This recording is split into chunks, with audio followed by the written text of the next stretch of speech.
Back by unpopular demand, 10 things I love about my Insight. Take a look at that bad boy. He's shining. I think this one should be the most obvious. Number one thing that I love about my 2001 Honda Insight, the MPG. Of course, that's what this thing is made for. That's why I bought it. Plus, this thing is the coolest car ever. The MPG that I get in this car, which, I don't know if you can see, sadly I got the automatic, but it's kind of hard to find the manuals. So in the winter time, I usually get around 55-ish combined, and in the summertime when it's nice and hot and I can get that warm air in the car, I usually get 65, maybe 66 MPG combined, and it is awesome! And that's not just me. There are some people that get well over 70 MPG in this car. Some people even hit 100 MPG with hypermilling. The second thing, number two, that I love about this car is its styling and its design.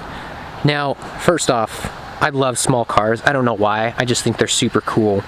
But two, the styling of this car, I know it's a little bit dirty, but all the sweeps and everything that they have, the wheels that they have installed on here, how it tapers down all the way to the offset of the smaller rear compared to the front, it actually tapers down to something smaller. The size of the tires, everything is built for MPG. And the reason I bring this up, it's not just me that loves this styling. This car has gotten me more comments and compliments than any of my other cars. I get stopped on the street or even at a stoplight and people yelling at me saying, "What is that? That is the coolest thing ever." People probably do that because I have removed the badges in the rear so you can't really see what it is because they were crusting off. But I love the styling on this car. Number three, for me personally, are the seats. Now, the community sometimes swap these out with something a little bit more comfortable. I think they're fine, but if you look at them, they're super sporty for what this car actually is. The bolstering on the side. Now, having these seats and also a few other things like the steering wheel and the cluster, a lot of this stuff comes from the S2000, and I really like all this stuff because even though this car is a hybrid and it's really slow, it makes it feel sportier and it makes it feel nicer than it actually is, because you know, it is just a two-seater. You've got these nice sporty seats, you've got the cool cluster, you've got this basically from an S2000. It makes you feel cool, and I like it. So number four is the engine. Now, because this engine is just a 3-cylinder, that means 3 spark plugs. Because this is such a small engine, and it makes it so easy to work on. Look at the size of this engine. This and this. That's the engine. Everything is super easy to get to. Of course, I have got this plastic cover on here, but it's so easy to work on because this car is very simple. It's mainly focused on getting you from point A to point B in the best MPG you could possibly get. This is easy to work on. Changing spark plugs is easy. Getting to the notorious EGR valve and plate, super easy to do. Anyone can work on these. Plus, it's Honda, so that makes it even easier and more reliable. And of course, that brings me to number 5, simplicity. That's the thing that I just love about this car. Also, I love about older cars. Now, there are some things that are a little more complicated because of the IMA system, but in general, it's very simple, it's very straightforward. There's not a whole lot here. Big ass airbox, fuses, battery, teeny tiny engine with everything very accessible. Like everything, all of your stuff is ridiculous. Like you even have space to work. This is aftermarket. but it's so simple and so easy to get to. Even when you're here sitting on the inside of the car, it's very simple. You don't have a bunch of buttons and gauges and doodads and things that you got to memorize where they are, what they do, buttons. Ugh. Very simple. You've got your window switches, your mirror switches, and this tiny thing here is all of your climate control, and then your radio.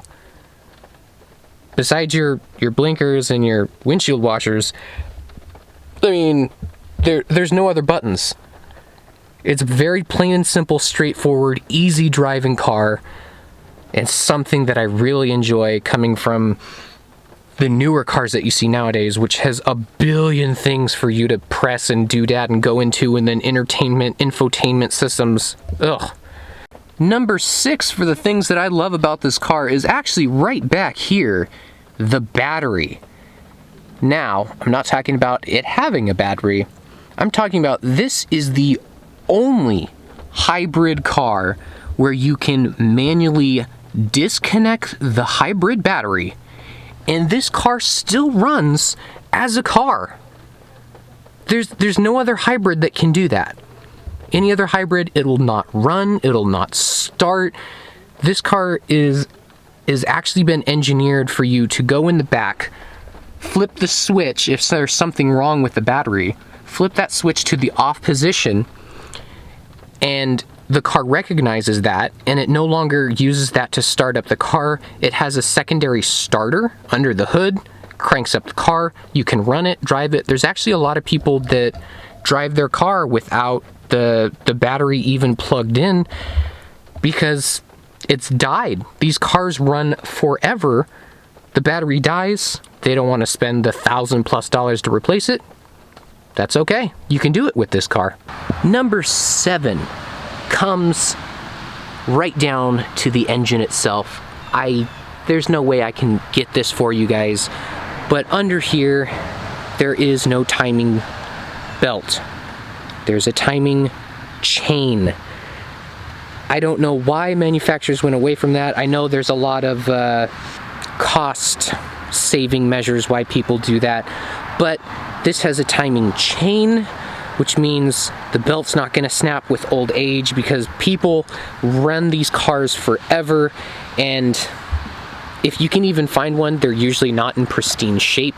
They're probably run down like this one was, and you get people like me that get them and repair them and fix them up, and yeah. So, timing chain makes this car much more valuable than you might think. And number 8, something I've mentioned already, this car lasts forever. And I really mean that. For one, it's a Honda. So there's a good sign to start with. I already mentioned up front, it's got a timing chain, so you don't have a belt that snaps and ruins the engine.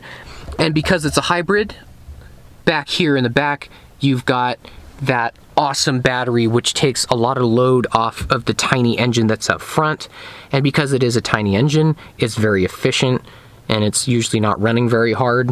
I mean, just mine, for example, and this isn't even a lot for these cars, this is a 2001.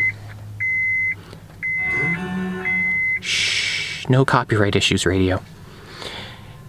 Now if we look at this, this has 193,000 miles.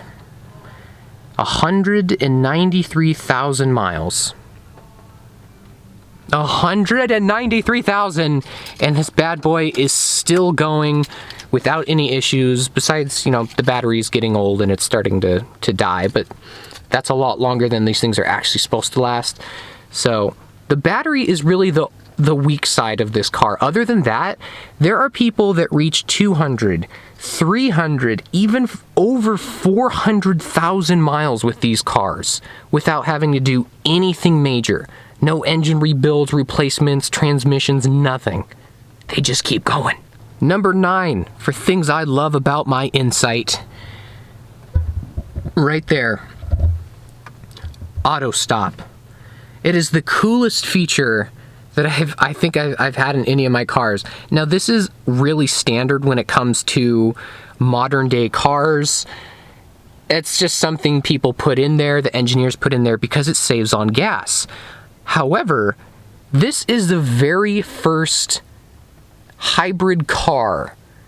So having this technology in technically a 1999 was the first one made in Japan, having an auto stop feature in order to save gas is so cool. And also, if you have someone in your one passenger seat, it freaks them out too, because you'll come to a stoplight and the car will just stop running. And they're like, "What? Did your car just stall? Why is it not running?" Oh, peasant. And last but not least, number 10. Now this kind of ties back in with the very first thing that I said about this car. This car is meant to save weight. And one of the things that it does for an early car, this is really cool, the entire body is aluminum. So it's ridiculously light and very powerful, very strong chassis that this thing has. The wheels, I believe, are aluminum or magnesium, I can't remember, but those are the two main things, is aluminum and magnesium that they used in this car to make it really strong and really efficient. And I think that in itself is really cool for this car. I mean, some people scrap these things for like just giving it to the junkyard. This whole thing is aluminum.